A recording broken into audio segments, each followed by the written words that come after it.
ইন্না লিল্লাহি ওয়া ইন্না ইলাইহি রাজিউন।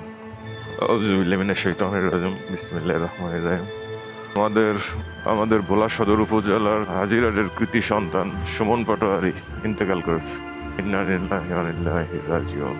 কিছু কিছু মৃত্যু এটা আপনি মেনে নিতে পারবেন না। যেরকম ওর যে মৃত্যুটা হয়েছে, আমি যতটুক ঘাটাঘাটি করে ফেসবুকে দেখছি, ও 11টার দিকে 10টা বা 11টার দিকে অসুস্থ হয়ে পড়ে, ভোলা সদর হসপিটালে নিয়ে যায়।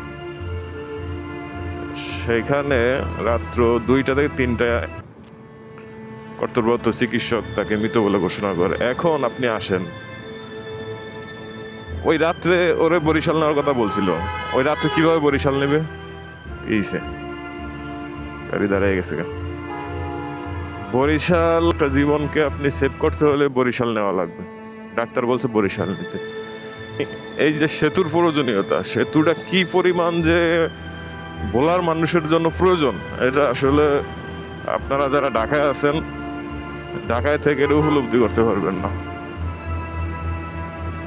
হ্যাঁ, ঢাকায় থেকে এই সেতুর উপলব্ধি আপনি করতে পারবেন না। আপনার উপলব্ধি করতে হলে আপনাকে ভোলায় যাইতে হবে। বলবো আর আমার ভাষা নাই। এমন একটা জীবন, তাজা প্রাণ ভাবে দুনিয়ার মায়া ত্যাগ করে চলে গেছে, এটা আসলে খুবই কষ্টদায়ক।